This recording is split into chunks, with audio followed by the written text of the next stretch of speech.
The problem 1 is asking us if two spheres with the same charge separated at a distance are attracting each other or rejecting, and we have to determine the force between them. First, they are rejecting because the signs are equal of both spheres, something like this. Now, for determining the force, I'm going to use this formula because we know the value for constant. We have Q1 and we have Q2 and we have the distance. So now I'm just going to substitute in the formula and we get that the force is equal to 8.08 newtons. Problem 2. The problem 2 gives us atomic number, molar mass, and Avogadro. So first, for know how many electrons does each sphere contains, I'm going to use this formula that says atomic number times mass over the molar mass times Avogadro. So I'm going to substitute in with the data and I'm going to obtain the number of electrons that each sphere contains. Then, to know how many electrons will have to be removed, I'm going to use this formula, but I have to clear it for Q. Then I'm going to substitute in with the data that the problem gives us and I'm going to obtain the Q. Then I'm going to divide Q over the fundamental charge, that is the amount of charge of an electron, and I'm going to obtain the number of electrons that will have to be removed. Problem 3. The problem 3 is asking us for determining the intensity of the electric field. The problem 3 gives us a charge and a force. So I'm going to use this formula and I'm going to substitute in with the data that the problem gives us and I'm going to obtain the intensity of the electric field of this problem. Problem 4. The problem 4 is asking us for the magnitude of the electric field that stops the electron at a distance. The problem gives us velocity and gives us distance. To get the electric field magnitude, I'm going to use this formula that is constant times the charge over the distance squared. So now I'm going to substitute with the data that the problem gives us and I'm going to obtain the magnitude of the electric field. Then, how much time does it take the electron to stop? I'm going to use this formula because I have velocity and I have distance. So now I'm going to substitute with the data that the problem gives us and I'm going to obtain the time that takes the electron to stop. Problem 5.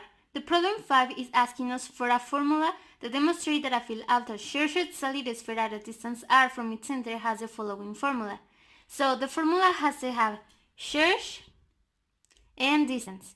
So I'm going to use this formula, electric field is equal to constant times the charge and the distance that the problem wants that we use in our formula.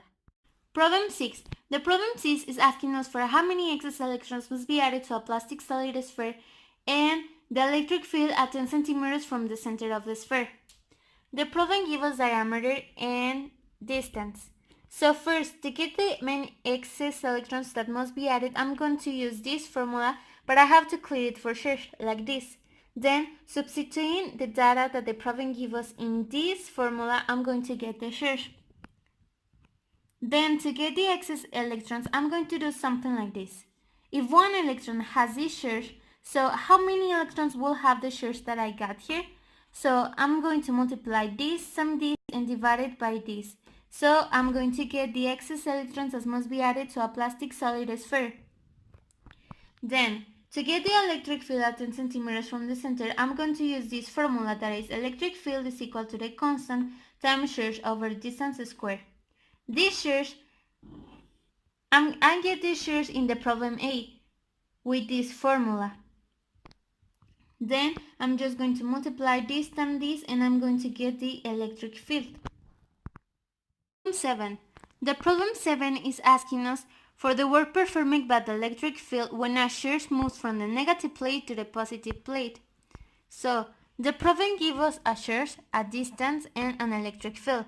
So I'm going to use this formula that is charge times electric field times the distance a minus the distance b. So I'm going to substitute with the data that the problem gives us and I'm going to get the work. Problem 8. The problem 8 is asking us for find the electric potential at a point located at a distance of a charge and find the potential energy of a charge that is located at that same point. The problem gives us distance and charge. So first, to get the electric potential, I'm going to use this formula that is constant times the charge over the distance. So I'm going just to substitute with the data that the problem gives us and I'm going to get the electric potential. Then, to get the potential energy, I'm going to use this formula that is the constant times the Q1 times Q2 that are the charges over the distance. So I'm just going to substitute with the data that the problem gives us, and I'm going to get the potential energy.